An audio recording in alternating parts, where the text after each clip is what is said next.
అందాల పోటీలకు వ్యతిరేకంగా సదస్సుకు వచ్చిన ప్రజా సంఘ నాయకులకు, మహిళా సంఘ నాయకులకు, ప్రజా సంఘం మిగతా మిత్రులందరికీ కూడా అభినందనలు తెలియజేస్తున్నాం. ఇప్పటిదాకా అందరూ మాట్లాడారు.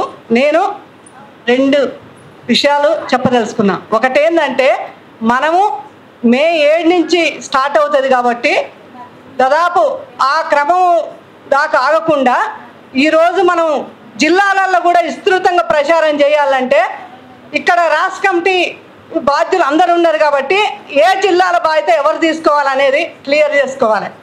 అట్లా తీసుకున్నప్పుడే ఆ జిల్లాలో ఉన్న వాళ్ళని, ప్రజా సంఘాల వాళ్ళనే కాకుండా సంఘాలు లేని వ్యక్తులు కూడా ఉంటారు కాబట్టి విస్తృతంగా వాళ్ళని కలుపుకొని అక్కడ వేదికగా ఏర్పడి ఇది ప్రజల్లోకి తీసుకెళ్లాలంటే, కింది వరకు తీసుకెళ్లాలంటే ఈ ప్రచారానికి అది ఎక్కువ ఉపయోగపడుతుంది. రెండోది, హైదరాబాదులో మనం ఇవాళ ఉదయం పొద్దున బస్సులు ఎక్కుతుంటే ఎక్కువ మట్టికి మహిళలే మనకు బస్సుల్లో ఉదయం కనపడుతుంది. ఎందుకంటే శ్రమ చేయడానికి వెళ్తున్నప్పుడు ఆ బస్సుల్లో మనం ఎక్కడానికి లేదు కాబట్టి ఆ బస్సులు ఎక్కినప్పుడు మనం ఖచ్చితంగా ఉచిత బస్సుకు సంబంధించిన విషయం పాజిటివ్ మాట్లాడాం కూడా ఈ ప్రభుత్వం ఏదైతే 6 పథకాలు ఉందో అది అమలు చేయలేదని ఈ బస్సుల్లో విస్తృతంగా మన కరపత్రాలు పంచాలి.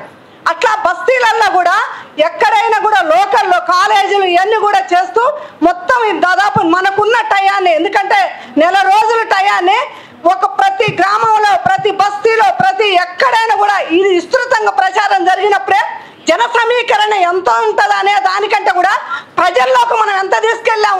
రేపు ఈ ప్రభుత్వం కనుక మన అందాల పోటీలప్పుడు మన ఉద్యమాలపై నిర్బంధాన్ని పెంచుతూ కూడా ప్రజల్లోకి తీసుకెళ్ళడానికి ఇది ఒక మంచి అవకాశం ఉంటుంది. కాబట్టి ఖచ్చితంగా ఈ ప్రభుత్వం, ఏ ప్రభుత్వం అయినా కూడా, ఏ ప్రభుత్వం ఉన్నప్పుడు కూడా అట్లనే మాట్లాడుతుంది. ఈ ప్రభుత్వం గొప్పదా, ఆ ప్రభుత్వం గొప్పదా అనే దాంట్లో పోటాలే. స్త్రీల పట్ల వాళ్ళందరూ పాలక వర్గాలు ఒకటే కాబట్టి ఈ అందాల పోటీల్లో వ్యతిరేకంగా జరుగుతున్న ఉద్యమంలో మా ఐఎఫ్టీ కూడా రాష్ట్ర వ్యాప్తంగా కూడా మా శ్రేణులందరికీ కూడా మీకు దీనికి వ్యతిరేకంగా పోరాడమని మేము పిలుపునిస్తూ మీరు సంఘం తీసుకుంటున్న కార్యక్రమాల్లో మేము కూడా భాగమవుతామని తెలియజేస్తూ ఈ అవకాశం ఇచ్చిన మీ అందరికీ కూడా అభినందనలు తెలియజేస్తున్నాం.